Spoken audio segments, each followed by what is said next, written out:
Welcome everyone to the Office of Undergraduate Research and our education series. We are so excited to have you all here for our event. We're going to go ahead and get started in just a second. For those of you that are not the speaker, if you can go ahead and mute your voices and mute your cameras to encourage optimal experience. Actually, you can keep your camera on if you'd like to have the speaker see you attentively paying attention. We absolutely love that. So welcome everyone to the Office of Undergraduate Research Education series. My name is Dr. Annie Isabel Fukushima. I'm the Associate Dean of the Undergraduate Studies and the Director of the Office of Undergraduate Research. Today we're here joined by Dr. Jenny Andrus to learn about writing a literature review. And we are so honored to have Dr. Andrus here, who has done many events for the office, and so super awesome to have Dr. Andrus back. Before we get started, there's a couple of things we'd like to remind folks about. First of all, we want to remind you that this is a virtual event and it is being recorded. So please mute yourselves. And if you'd like to turn off your camera, you're welcome to. And if you have questions, please use the chat feature to raise your question, and you may unmute yourself when invited by our speaker. Also, as another reminder, is that this event, there is an evaluation form that I'll plug in afterwards that you can fill out. We do like to receive feedback about our events. It is required that UROP scholars who are joining virtually after the event for you to fill this out for credit. Just a little bit about the Office of Undergraduate Research and our mission. The mission of the Office of Undergraduate Research is to facilitate and promote undergraduate student faculty, collaborative research and creative works in all disciplines throughout the University of Utah, so student and faculty collaborations. In recognition that excellence requires diversity, we pursue this mission through equitable programming that promotes diverse representation and social justice. We also want to acknowledge that this land, which is named for the Ute tribe, is the traditional and ancestral homeland of the Shoshone, Paiute, Goshute, and Ute tribes. The University of Utah recognizes and respects the enduring relationship that exists between many people, Indigenous peoples, and their traditional homelands. We respect the sovereign relationship between tribes, states, and the federal government, and we affirm the University of Utah's commitment to a partnership with Native nations and urban Indian communities through research, education, and community outreach activities. Now, without further ado, I'm super excited to introduce to all of you Dr. Jennifer Andrus, who is an associate professor of writing and rhetoric studies at the University of Utah, and also a veteran of facilitating many workshops for our office. So you are in very good hands. Thank you everyone for joining us virtually. I'm going to hand it over to Dr. Andrus. Thank you so much. I'm so pleased to be here. I have a few things to go over just for starting places. First is I wanted to give you a little bit about me. I've been doing research, qualitative research for about 25 years. And I mostly do a model of research called discourse analysis. And I collect primary data by interviewing people and secondary data, like we're going to talk about today, by doing library research and Google Scholar research. So we're going to talk about how to put together a literature review using those models of research. This isn't a research-based, it's not a presentation on how to do research, although I can answer some questions about research. It's more a presentation about how to write up a literature review when you're looking for and have found the secondary research, the library research that you want to work with. So just if you have questions about where to find research, articles and whatnot at the end, please let me know. We'll have time. I hope we'll have time for questions. About my space, I have a cough right now. I have the ending of a lingering cold, and so forgive me if I cough. I have cough drops and I have a hot tea that I'm drinking. So hopefully that will solve that problem. The other thing I wanted to note is that I have a dog in the room with me. She's very good and she's very quiet. But if you see something walking behind me, don't get distracted by her cuteness. Don't get distracted by her cuteness. Let that facilitate how our presentation goes. And then finally, using the chat feature, I'm blind on my right side, which is where my chat feature lives. So I'm going to try to make it work on my left side so that I'll be able to see.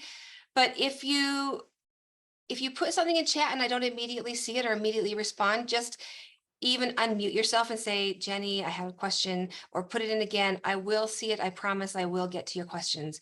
Just please be aware of that minor disability. Okay, so I have a couple of questions that have already come in that I want to read through and just mention when I think that we will get to a point in the presentation where I will answer your question. If what I have to say in this presentation doesn't answer your question, then please reframe or bring it up again at the end of the presentation and we can chat about it then. So the first question is, how do you determine research that's relevant to your topic?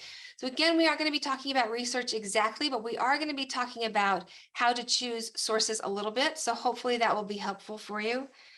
The second question that's already come in is, what is the best way to find existing literature reviews about a topic using the Marriott Library's databases? And we are going to be talking about how to find models of literature reviews in the articles that you'll be reading for your research. So virtually everything that you will read for your research will have a literature review in it, and we'll talk about where to find that in the article or in the book. Next is, or finally, is it better to avoid older literature or does it just depend on the topic? We'll be talking a little bit about, well, so that's a question that's field specific or field dependent. So we'll talk a little bit about how to find models based on what's appropriate for your field as we move on. But if that question hasn't been fully answered for you at the end of the presentation, please bring it up again. Okay. So there are a few moments in the presentation where I'm going to ask you for your opinion or your input or your ideas, which I highly value, and I really think it's valuable and fun if we talk to each other in a presentation like this, rather than just me talking at you. So please, if I ask for those opinions or ideas, sometimes I'll ask for them in chat, and please feel free to put them in chat.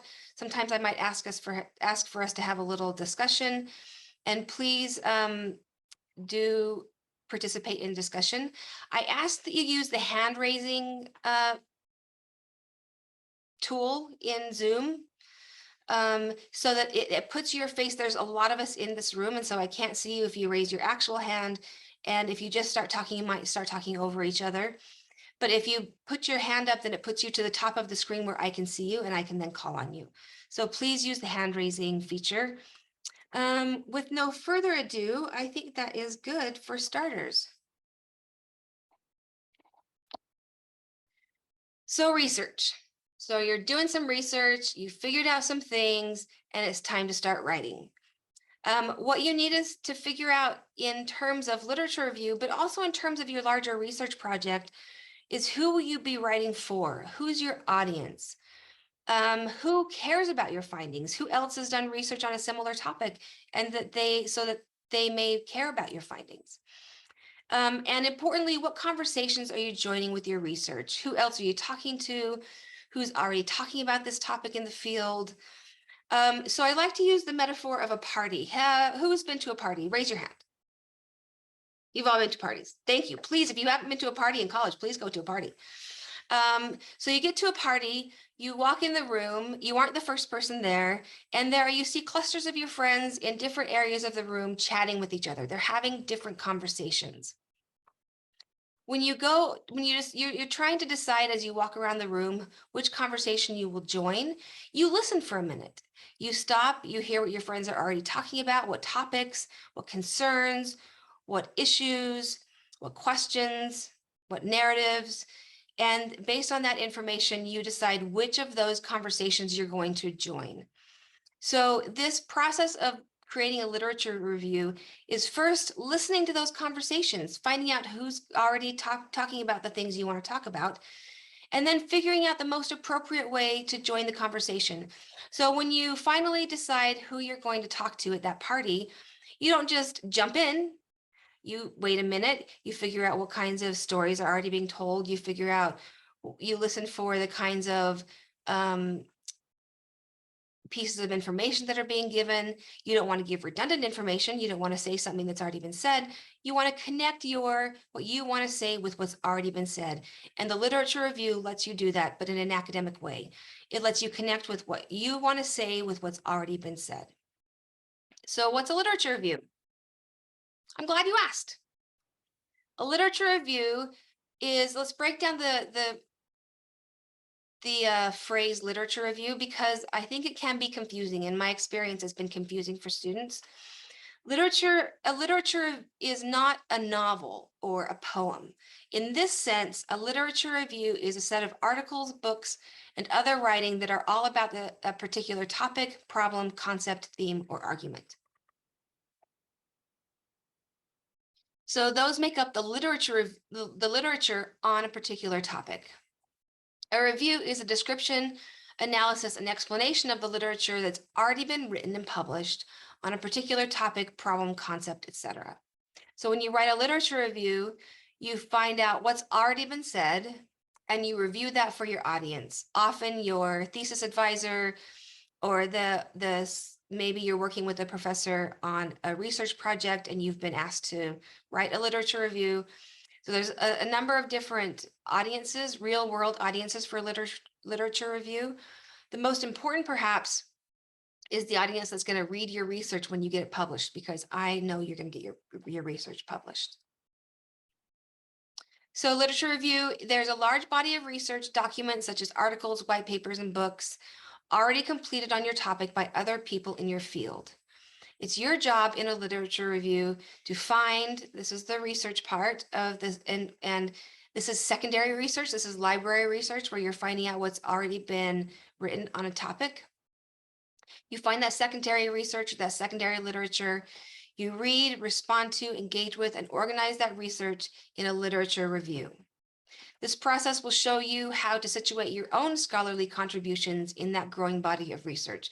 It will help you at the party figure out how to connect what you want to say with what's already been said. So then essentially what you will be doing is joining a conversation. And that's, I think, the friendliest and even the most appropriate and correct way of thinking about what a literature review does and really what research does.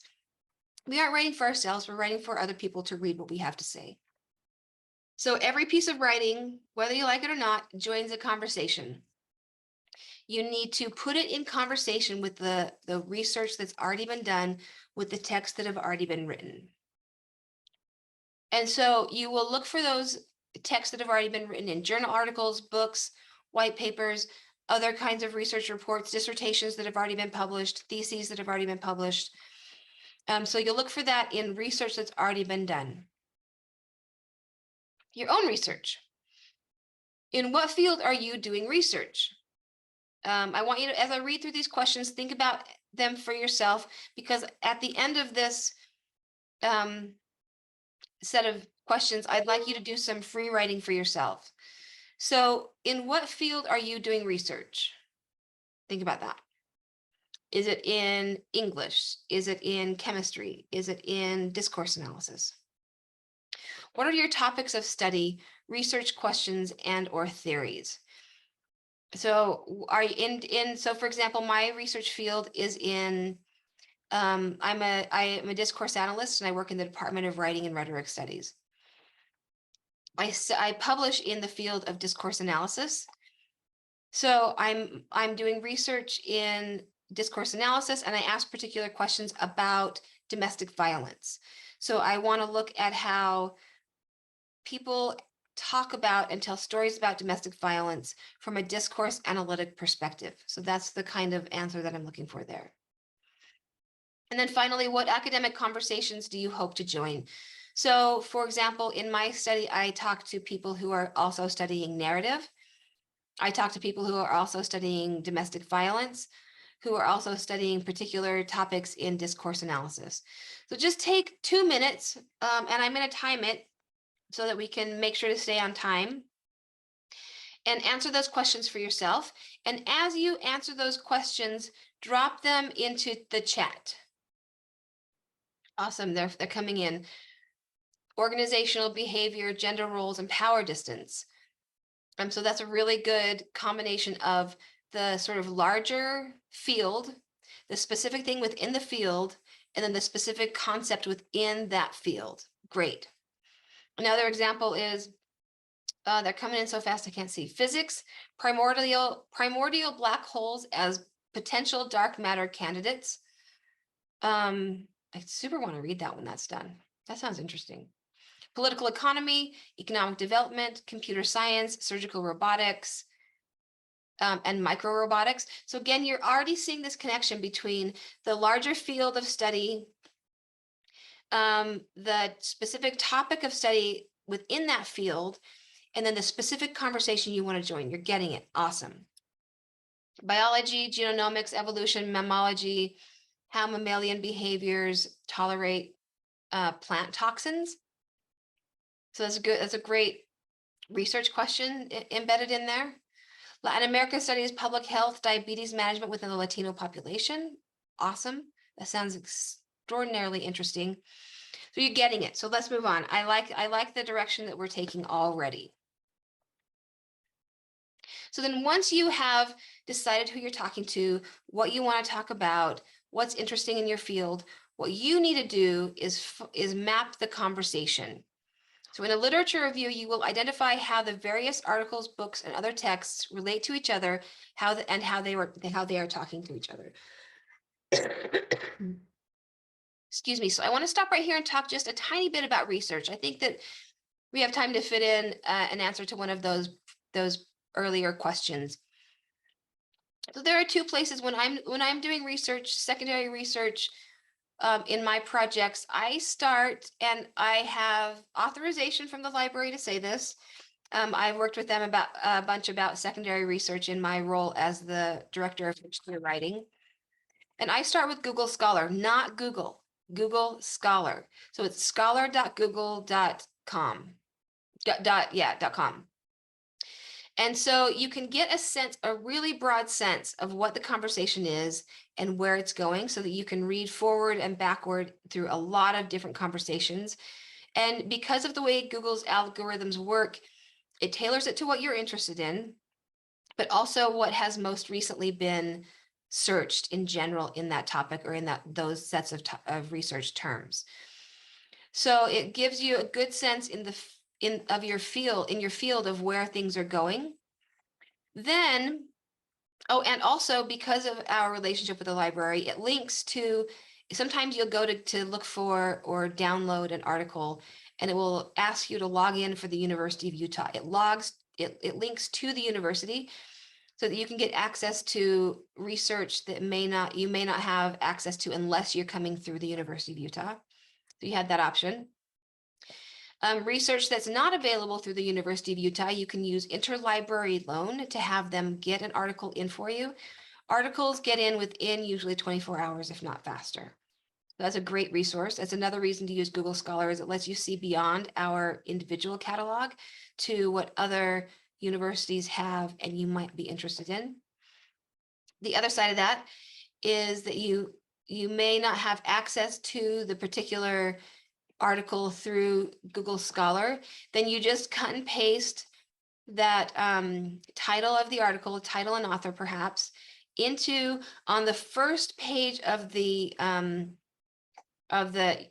university library system is a big search bar that searches everything. It searches books, it searches articles, it searches anything that's available in the University of Utah database at the library.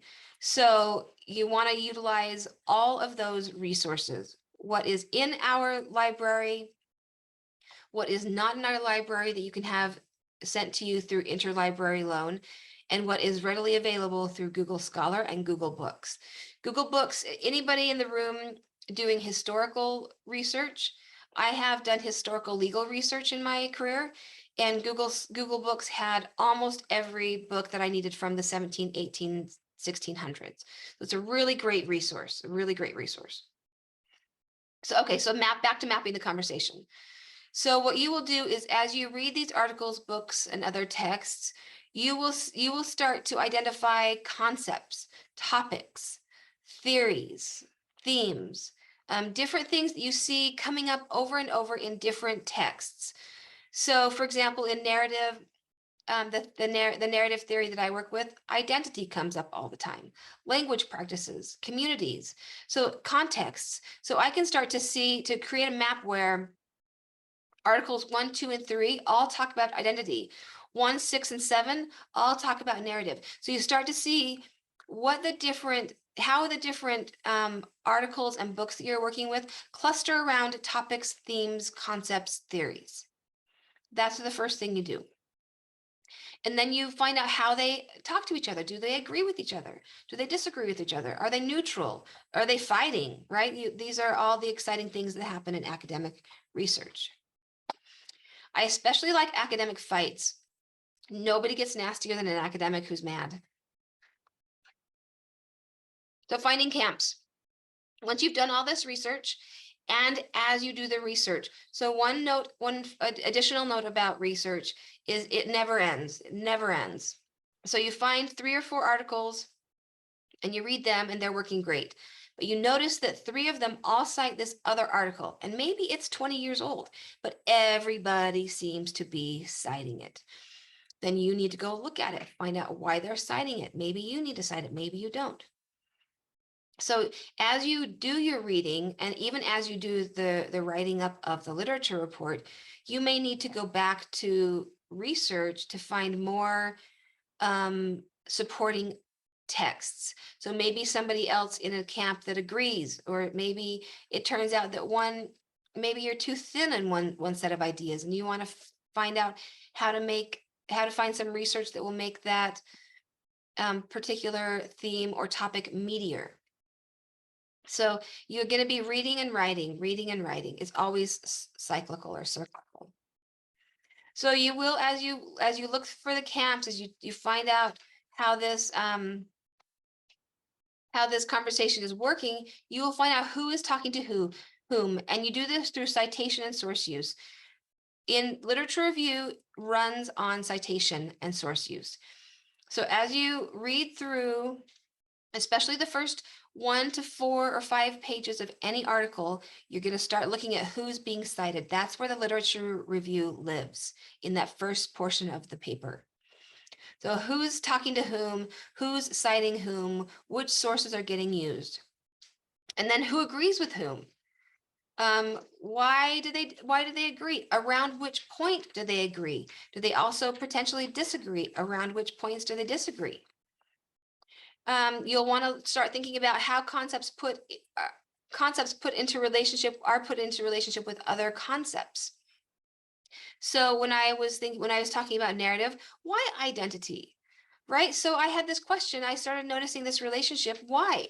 And so that actually informed some of my most important research questions and contributions. So start noticing the relationship between concepts, and then what lines are drawn and where, who won't go where, what ideas are off limits. And maybe you want to go into those off limits ideas. You want to find out who's disagreeing with whom. You want to participate at that level, and that's up to you, but you need to know where those lines are, so that you need to know if you want to engage them. The worst thing to do is to accidentally trip across a line that you didn't mean to trip across, because that could get you into trouble with your advising professor, with the person who peer reviews your article. If you're going to engage with a no line, do it on purpose. Don't do it by accident.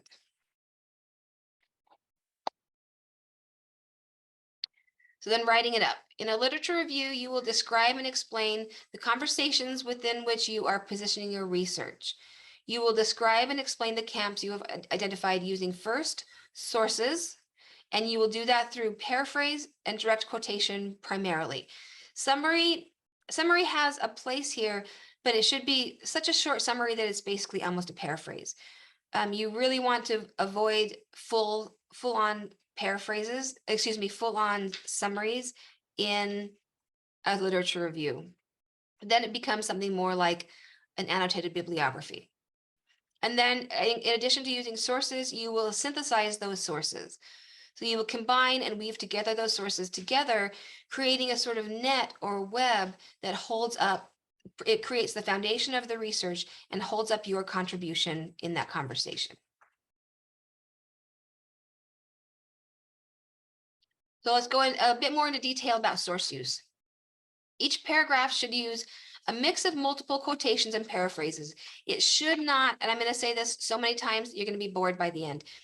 Each paragraph should not provide a summary of one individual author or work. It should include a mix of multiple. That's where the synthesis comes from. It should include proper citation and documentation of sources first and foremost. Always, always, always. And we're going to talk more about citation in just a minute. It should be framed around a topic or concept in the conversation being reviewed.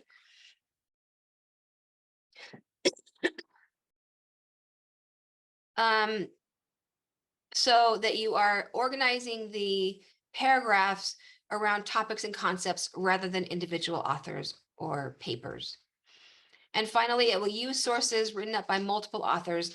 This is what achieves synthesis. So all the way through, your uses of sources will be what you use to achieve synthesis in your literature review.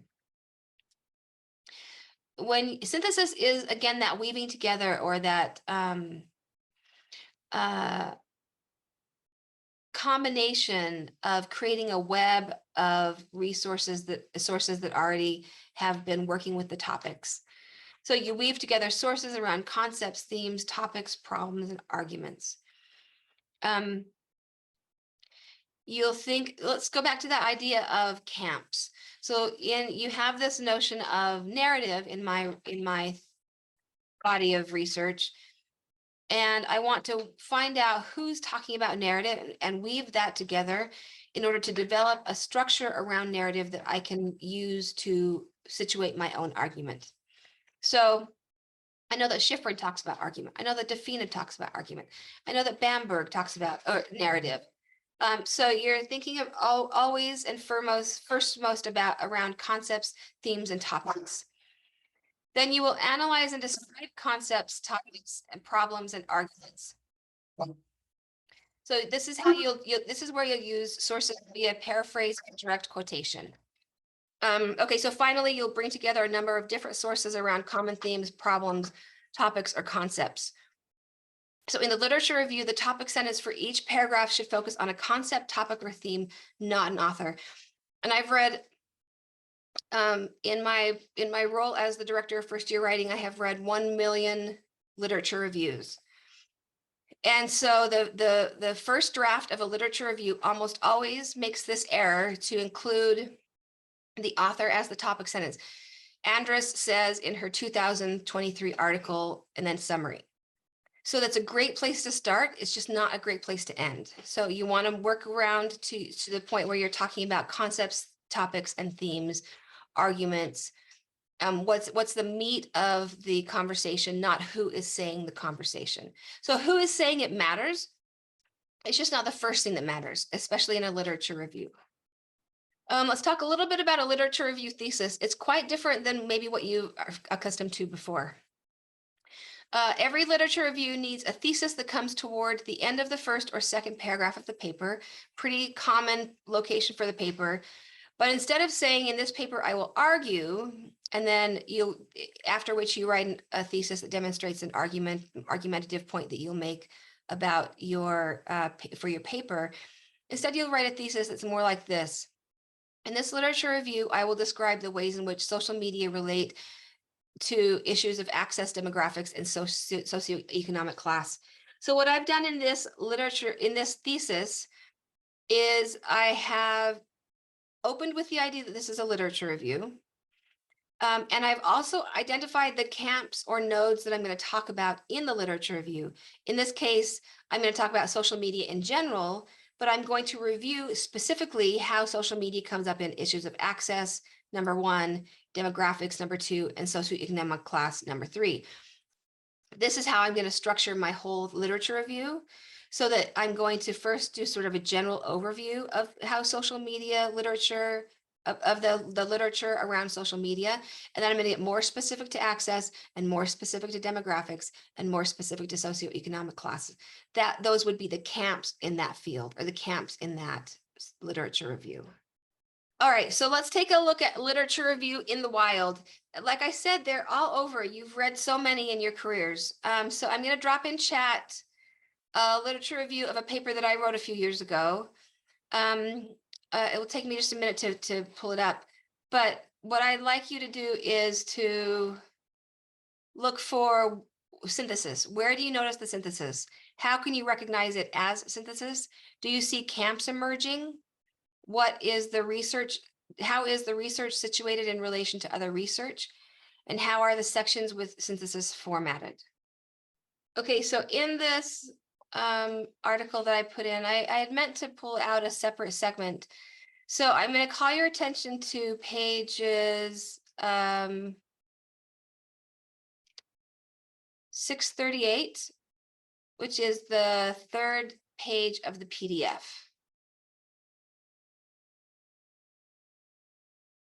Even back up to the bottom of 637, the second page of the PDF.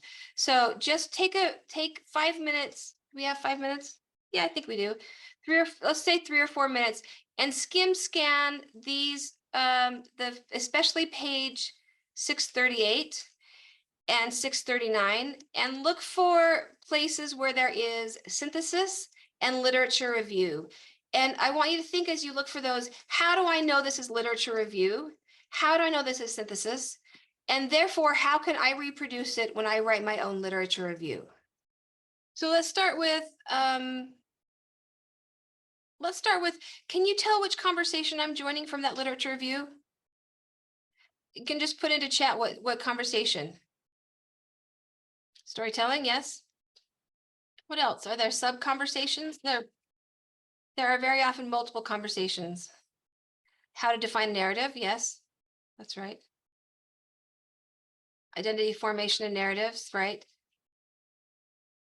How can you tell? How can you tell that those are the conversations I'm joining? And you can unmute yourself and speak out if you would like to, or you can put it into chat. Right, Summer, I have gone into sources. There are probably, 5 or 7 that are important in that conversation, and I have referenced all of them and explained how they talk to each other. So if they agree, then maybe they got cited in the same parenthetical citation together. If they were important, maybe they got spent a lot of time with. Who's the most important scholar for this paper, do you think? Is there anybody who I talked to the most? Yes, Bamberg. So I did, if you'll notice in that literature review, what I do is I first say generally who's talking about the different topics. Then I get more narrow into identity, and I get more narrow into Bamberg's definition of identity. And then I spend quite a bit of time talking about Bamberg, because that's the place where I'm going to situate my argument. I say that he has this 3-part system, and I would like to add a part to the system. So I have to say, what's the general conversation? And then as we narrow the conversation, who's the most important scholar there? But I don't talk about him, I talk about his ideas, right? There's a distinction between talking just about the author and really summarizing the ideas of the article that I'm engaging. And then that's where I say, here's where I fit. And that's what you want to be able to do in a literature review, is to say, here's what all the people have said, and here's where I fit. Let's see, did you notice anything about how the synthesis sections are formatted?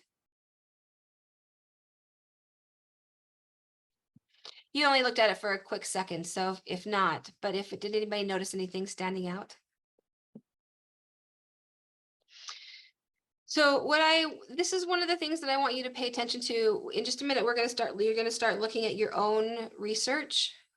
We should have a few minutes to do a quick look at your own research. topic.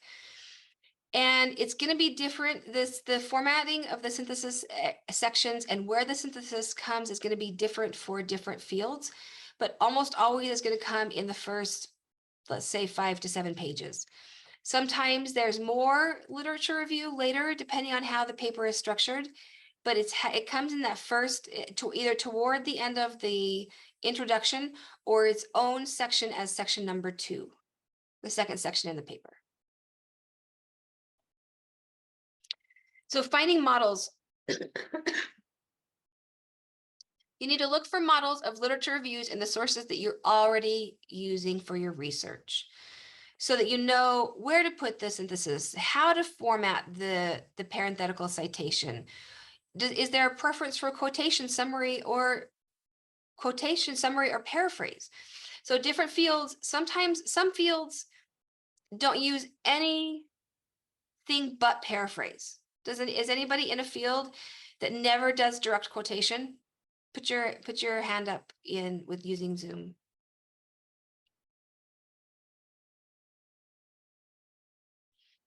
It's not uncommon in the, yes. Jonas says that in their field that it's more paraphrase than direct quotation. This is really common in the sciences to use more paraphrase and less quotation. It's really common in the humanities to use more quotation and also summary, also paraphrase, but very little summary. So you need to think about your field, your department, and how that's going to work for your own research by finding models, looking at what you've already found. So I'm going to skip this part to go through the literature review step by step so that we have time for questions at the end. What I missed is having you do your own Google search and then just looking for the things we've talked about, finding an article and looking for how the synthesis works, where the sources are cited, how the punctuation around the parenthetical citations work, or is it preferred to use footnotes or endnotes? So these are the things to look for when you're doing your own research. I want to go through a step-by-step for how to write a literature review first, and then if we have time, we'll go back to that. So first, you need to choose a topic. What are you already listed a whole bunch of topics earlier when I asked you to. I'm just going to scroll through some more. Why first-year engineering students are struggling to stay engaged with the program. Something about hydrology, biochemistry, computer science. So you all have topics, general topics, and then you're also really honing them in. You're honing in on more specific things like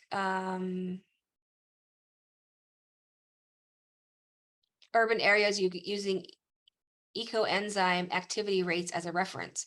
So you have general to specific ideas, and that's what you want to work within. So choose a topic, then research that topic using academic databases, which we talked some about. Select a number of relevant articles and books that talk to each other and or talk about the same things. So maybe not everybody references Bamberg, but everybody references narrative. So in my field, you can go and find a variety of different sources on narrative that would take you in different directions in that conversation. So then you'll read and analyze the articles and books, identifying common themes, concepts, problems, topics, and arguments.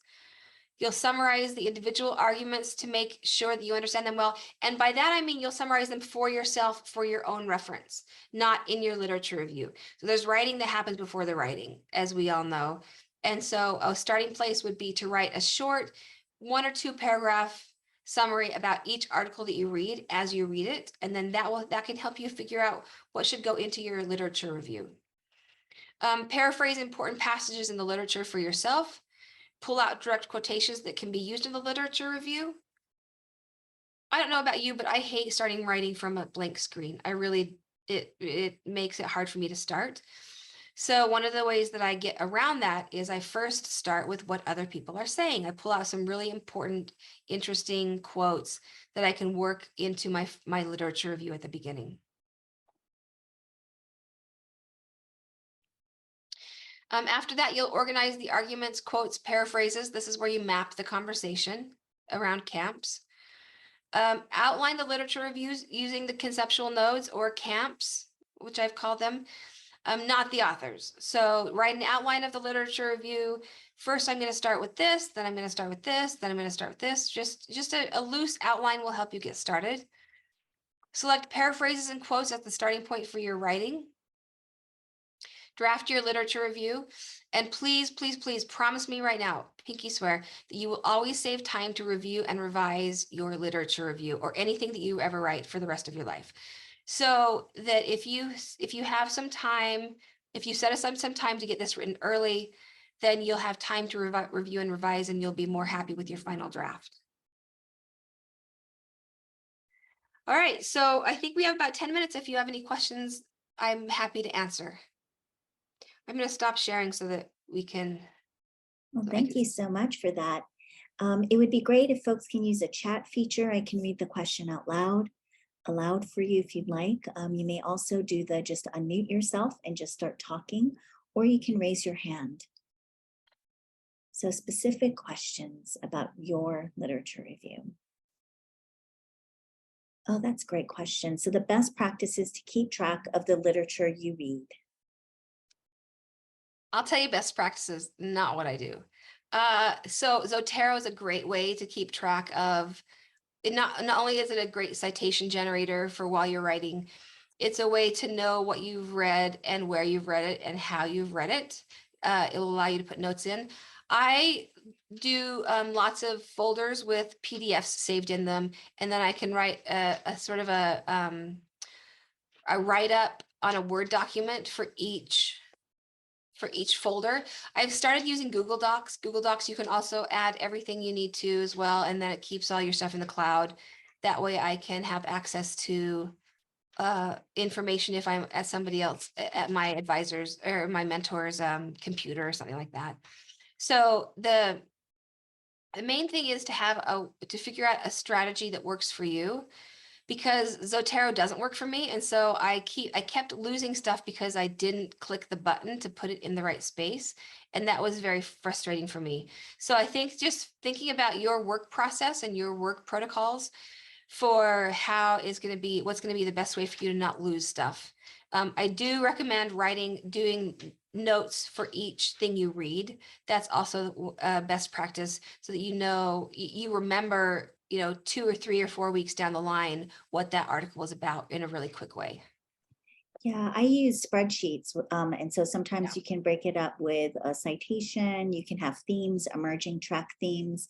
You can also use the spreadsheet to then keep track of quotable moments. Yeah, there's another question. How much time do you give yourself to prepare and write a literature review? I give myself, it depends on the size of the project. So I think if it's a big multi-staged project, then you're going to want to give yourself a bit of time, at least a month. If it's a smaller project, you can probably get it done in 2 weeks. When we teach writing the literature review in first year writing, people get 3 weeks. So I think 3 weeks is probably the shortest amount of time to think in terms of writing a literature review. That means you've already done lots of the research beforehand. So I think a month ballpark should be suitable for most undergraduate sized projects. Great. Another question is, how does this differ from an essay where you're using sources to support your argument? How to make a literature review that's brief enough just to be a small section of the article? So so 2 things. A literature review is its own document too. And then you stop with a literature review where you would start with an argument. So you do all of the weaving, and here's what the conversation is. And lots of your professors might want that as an opening point before you get to the point where you write your own arguments. So the literature review could start out being 10 or 15 pages long. Mine probably do start as 10 or 15 pages long. And then I whittle it down to 3 or 5 based on what argument I ultimately make. So I want enough resource in my literature review to make the strongest possible argument. And I'm going to revise that down after I've finished the argument. But again, that's only on a paper where I'm doing literature review with an argument, not a literature review that stands alone. And does every statement in your literature review have to be explicitly stated via statistics from prior work? Can you quote another person's literature review or just their results? Hmm.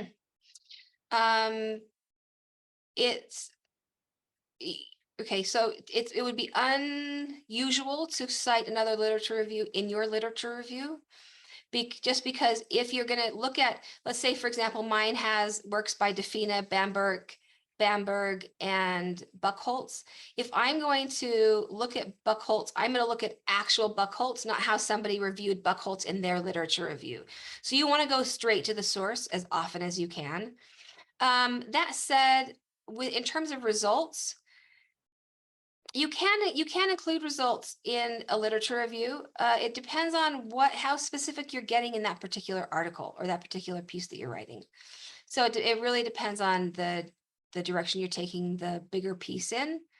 But it's not unusual to quote from or reference results or findings.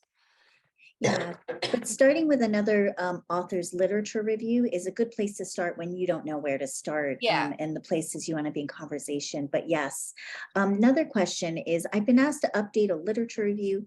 Is the best way to find all the most recent articles on my topic simply by using Google Scholar and inputting article titles in the uLibrary search engine?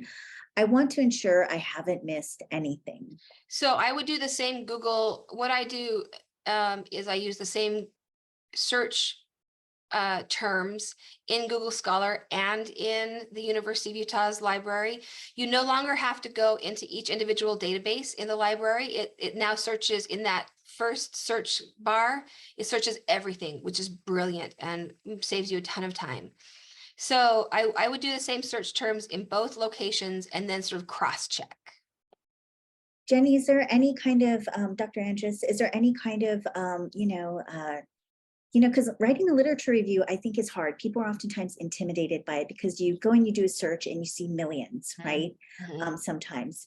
And so then how do you get through that like initial, like, this is overwhelming? I think that, and I'm speaking on behalf, I've just seen a lot of students talk about how they're overwhelmed. And so how do you get through that overwhelm? I get through the overwhelmed through time, experience, and mastery in your topic. So I think that the first thing to remind yourself of is that you have just started working on this topic. You've just started.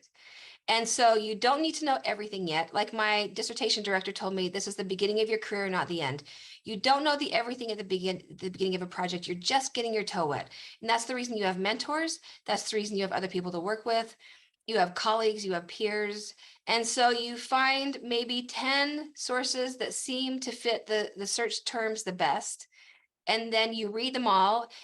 And this most likely happens is you will see that they're all talking about the same thing. They're all referencing the same thing. So that will give you a hint that you're on the right track and that should help you out. Yeah, that sounds really reasonable. Start with 10. Don't worry about millions. And that you're just beginning your research journey. For many of you actually joining, I think you're still early careers, since most of you are probably undergraduate students. That's fabulous. Any other questions or thoughts? You can either unmute yourself or you can pop your question into the chat. Well, you have 1 minute left, Dr. Andrus. Is there any kind of one last parting, hopeful words you want to give them as they move forward into their journey to write the literature review? Yeah, so I think this is from every scholar's perspective, or most that I've spoken with, this is the hardest thing you'll ever write. It's still the hardest thing I ever write. And I've written multiple books. It's hard. So cut yourself some slack, take your time and give yourself time to revise. You will definitely have a better experience if you don't rush. Well, on that note, thank you everyone for attending this event. You can attend other events at our.utah.edu. And for those, if you want to fill out an event evaluation, we welcome it. So please go ahead. You have been noted if you are a Europe scholar. And thank you, Dr. Andrus, for your support and facilitating a wonderful workshop. You all have a good rest of your Wednesday. Thank you. Thank you. Bye-bye. Thanks for coming.